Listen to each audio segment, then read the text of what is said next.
Lima KKI ku tanding sudah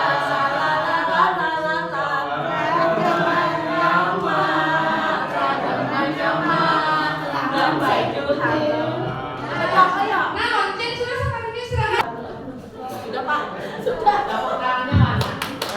Kita berikan nafas buat kelompok ketiga yang baru tampil. Masih ada durasi waktu 3 menit 57 detik. Itu jalan sih? Kerja. Oke. Bapak Ibu, kita sudah ada 3 kelompok yang tampil di depan. Bapak Ibu nanti bisa memikirkan gitu ya, memikirkan, menentukan, kan amati nih, amati, memperhatikan, nanti dianalisis dari 3 ini kira-kira sesuatu yang excited dari setiap kelompok yang tampil tuh di mana gitu kan. Itu kalau kita mau bawa pulang, apa yang bisa kita bawa pulang. Bapak Ibu, kelompok yang barusan sudah menampilkan mungkin dengan gaya berbeda. Tapi kami dari tim fasilitator tidak mengomentari karena kita serahkan sepenuhnya untuk tiap perform ini ditampilkan atau dikomentari oleh kelompok yang sudah ditentukan, yaitu kelompok apa tadi? Sedap malam ya. Oke. Waktunya kurang lebih 3 menit untuk 2 atau 3 menit. Nanti sebaliknya sama dari kelompok yang tampil memberikan respon. Silakan Pak. Bapak atau Ibu? Atau di mejanya Pak? Situ aja boleh.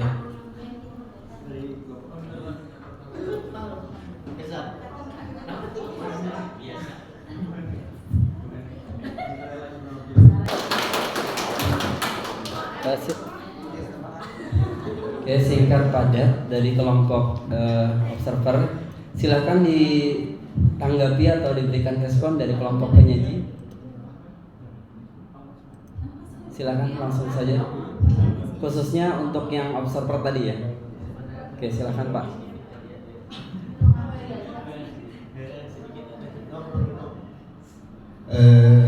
Terima kasih pada sedang malam yang menanggapi, mengobservasi dari kelompok kami. Terima kasih sekali lagi. Mungkin dari apa yang Bapak Ibu sampaikan, dalam pembelajaran sudah optimal dan anak mampu menjawab dan memberi pertanyaan. Nah, ini alhamdulillah kelompok kami mudah-mudahan tidak ada celahnya lagi. Ya. Mungkin karena dari kelompok kami, insya Allah ini sudah sesuai dengan apa yang kami rencanakan. Iya, mungkin itu aja. Terima kasih. Assalamualaikum warahmatullahi wabarakatuh. Terima kasih.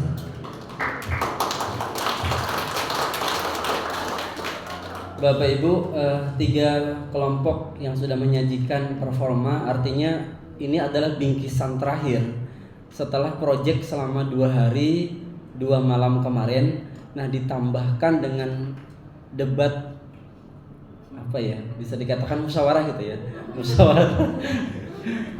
musyawarah rembuk pendapat. Inilah sajian yang bisa dibingkiskan. Ibarat kita mau olah sesuatu tuh, bumbunya, bahannya apa, jadilah makanannya. Nah, ini yang disajikan nih berupa perticing tadi. Nah, kemudian dari ketiga yang sudah tampil, ini menjadi bisa dikatakan stimulus bagi kelompok yang belum tampil, atau sebaliknya malah momok bagi kelompok yang belum tampil.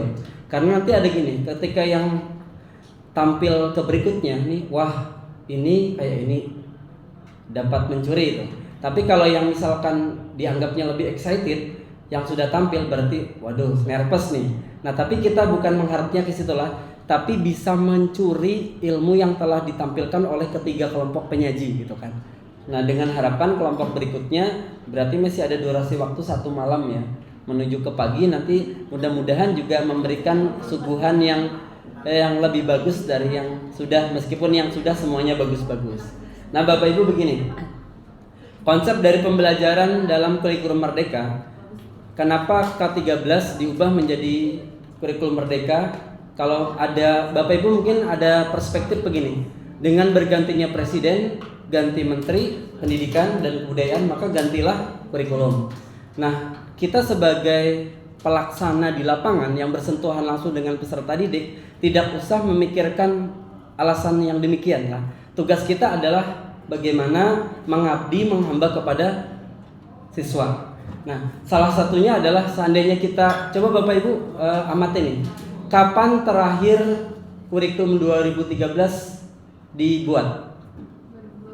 Ya 2013 gitu. Jangan bingung ya, karena memang kenapa 2013? Karena pada tahun itu muncullah kurikulum 2013. Sekarang 2023 berarti sudah jangka berapa lama? 10 tahun. Kalau diibaratkan sebuah pohon itu sudah kayak apa ya pohonnya? Sudah mungkin berbuah, sudah bercabang, sudah beranak pinak. Tapi mungkin perlu pupuk dan stimulus yang lainnya supaya pohon itu tumbuh. Nah, datanglah kurikulum Merdeka, berarti ada penyempurnaan. Nah, kita tidak mengatakan kurikulum 2013 itu tidak baik, bagus lah. Tapi dengan datangnya kurikulum Merdeka membawa sebuah manajerial kurikulum yang mudah-mudahan jauh lebih bagus gitu. Nah, poinnya adalah begini Bapak Ibu, ketika Bapak Ibu sudah tampil tadi, kalau ibarat kumulatifnya begini, menyenangkan kada tadi, menarik kada tadi lah. Student center kada. Nah, ibarat secara umum tuh lah, secara kumulatif tuh pembelajaran yang sudah disajikan tuh sudah student center belum oleh si guru model. Kemudian sudah muncul ide atau nalar kritis dari peserta didik belum? Jangan-jangan kita masih bukan sebagai fasilitator tapi masih kepada menyuguhkan. Ibaratnya inilah, ibaratnya tuh ini wadah. Nah, ini iwak. Ini iwak nih. Pian sangakah atau diapaikah? Tapi kalau yang kita sebagai guru fasilitator, ini pancing, ini umpannya. Pian, bagaimana caranya kita arahkan anak ini untuk mendapatkan ikan lebih dari satu, gitu kan, dengan pancing tadi. Jadi seperti tadi disampaikan oleh Pak Herianto tadi, sebetulnya pada proses lah, bukan hasil. Kalau hasilnya bagus, itu kan nilai plusnya. Tapi bagaimana guru merancang pembelajaran yang mengarah kepada alur-alur yang kita buat selama 2 hari, 2 malam kemarin, supaya prosesnya itu berjalan dengan yang diharapkan. Nah, salah satunya adalah apakah pembelajaran sudah menyenangkan, apakah pembelajaran sudah berpusat kepada peserta didik, apakah guru sudah melakukan variabel dalam pembelajaran. Tadi ada dari Bapak observer, kenapa tidak ada ice breaking. Nah, salah satu yang ulun pernah ketahui bahwa otak manusia itu rentang dalam fase konsentrasi adalah dari 15 hingga 20 menit. Lepas dari 20 menit itu biasanya otak itu sudah low, sudah menurun. Nah, salah satunya adalah variasinya dengan ice breaking, boleh dengan menyanyi, dengan bertepuk, dan dengan teknikal lainnya.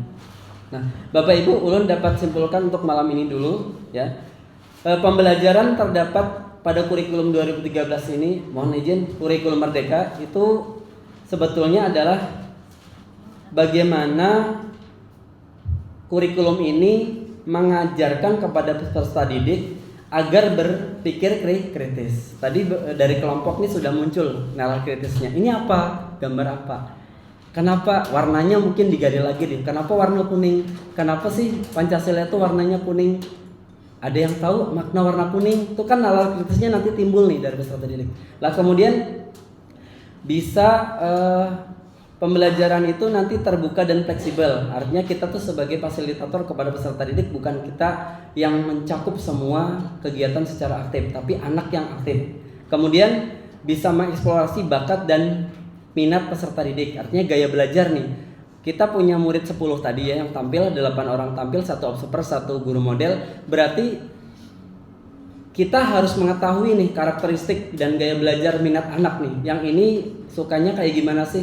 kalau memang nanti disajikan tidak perlu mungkin prosesnya harus sama persis hasilnya berupa gambaran, mungkin yang satu boleh menyajikan presentasi. Kemudian dalam nilai-nilai kebangsaan karakter dimensi P5 juga sudah tergambar belum ketika tampil tadi lah. Kemudian Bapak Ibu, dalam prosesnya pembelajaran itu dapat mengembangkan potensi diri anak secara maksimal. Nah, kemudian bagaimana mempersiapkan dari pembelajaran sejak dini? Kita mungkin kenapa ngambil SD, ulun kada tahu alasannya, bahkan kenapa SMP itu malah ngikut kepada SD lah. Harapan kami besar sebetulnya ada nih dari yang jenjang SMP. Yuk kita di jenjang SMP atau lanjutan memunculkan pembelajaran, tapi pada dasarnya tidak masalah jenjang, tapi bagaimana mengalurkan dari alur pembelajaran menuju ke tujuan pembelajaran dengan yang sekreativitas mungkin. Kemudian memunculkan generasi peserta didik tuh yang mandiri lah. Dalam pembelajaran tuh jangan-jangan kita cuma mengarah pada pembelajaran anak tuh yang kayak diem, terpaku, jadi patung, cuma duduk, datang diam, beri soal. Tapi anak tuh yang terlibat secara aktif, inovatif, dan menghadapi tantangan masa depan tuh tujuan dari Ki Hajar Dewantara.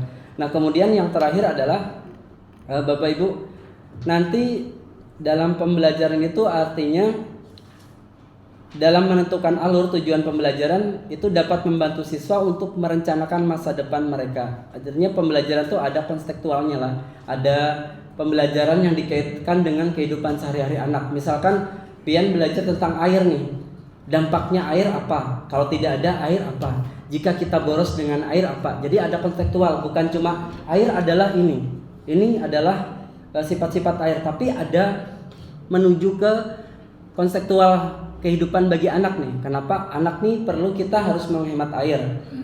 Nanti dampaknya misal kenapa kita tidak boleh mencemari lingkungan karena airnya nanti seperti apa? Munculkan nalar kritis anak. Jadi dengan kalimat pemantik, anak-anak misalnya nih lah, sampel. Anak-anak pernah nggak melihat atau memperhatikan orang minum botol, sebutlah merek Aqua gitu ya, Aqua gelas tuh, mineral maksud ulun yang gelas. Biasanya tuh pian pernah nggak mengamati orang minum? Pernah Pak, Bu. Yang diminum biasanya habis nggak? Habis, tapi ada juga sering di acara tuh nggak dihabisin gitu kan.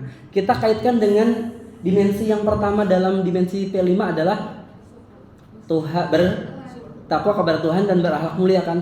Berarti kalau tidak habis apa nak? Berarti mubazir. Itu konstekstualnya kepada kehidupan sehari-hari. Kemudian sisi lain, botol tuh dibuang kemana misalkan, tidak pada tempatnya. Nanti akibat yang lainnya apa nak? Sampah. Dampak berikutnya apa nak? Banjir. Kan tuh banyak tuh menggali. Artinya seperti anak-anak tuh langsung terpikir nih, koneksinya adalah oh ketika gara-gara air aja dari kemasan yang mineral tuh bisa dampaknya banyak. Nah, lantas nanti ditemukan, lantas nak bagaimana supaya bisa bermanfaat? Nanti ada nih muncul dari ide-ide gagasan anak. Bu, misalkan botolnya itu kita gunakan untuk mengolah bahan yang limbah menjadi olahan, misalkan produktif tuh kan. Jadi ranahnya sudah kepada kemandirian anak membuat sesuatu bernalar. Akhirnya menemukan suatu ide anak-anak. Jadi bukan cuma kita pengertian air misalkan, itu nanti Bapak Ibu bisa eksplor kembali. Jadi kiranya ini yang dapat ulun sampaikan. Nanti ada refleksi terakhir nanti tentang apa yang dapat kita dapatkan selama 3 hari ini apa sih gitu ya. Setidaknya nanti pian adalah seorang guru di tengah-tengah sekolah pian, karena satu guru dalam satu sekolah yang mewakili, berarti pian adalah agen perubahan nih di sekolahnya. Nah, artinya pian ketika pulang habis ini ada tindak lanjut yang didapatkan, setidaknya menjadi pelopor nih pembelajaran yang asik, yang menyenangkan dan kreatif gitu. Itu mungkin dari ulun lah. Nanti kita refleksi terakhir. Dari tim ada yang disampaikan lagi? Cukup? Ya. Sudah larut Bapak Ibu, sudah pukul 11 kurang 15 menit. Kita sudahi. Terima kasih Bandar Ulun, senang luar biasa lah. Dari Bapak Ibu sudah artinya semangat lah. Bahkan mungkin kalau kita berlarut hendak dihabiskan habis saja malam ini, cuma kita juga mengukur kemampuan kondisi badan. Kita harus istirahat dulu. kita sambung besok lagi. Tetap semangat Bapak Ibu ya. Tujuan kita BIMTEK adalah bersenang-senang. Tidak ada yang menjudge ini salah, ini kurang, tapi kita berrefleksi diri. Oke, dari ulun cukup sekian. Ulun akhiri dengan sebuah pantun. Apa pantunnya? Iwak haruan di dalam topi. Cukup sekian dan terima kasih. Disambung oleh Pak Anwar ya. Acil imah bawa durian di dalam topi. Cukup sekian juga, terima kasih. Oke, Bapak Ibu, assalamualaikum warahmatullahi wabarakatuh.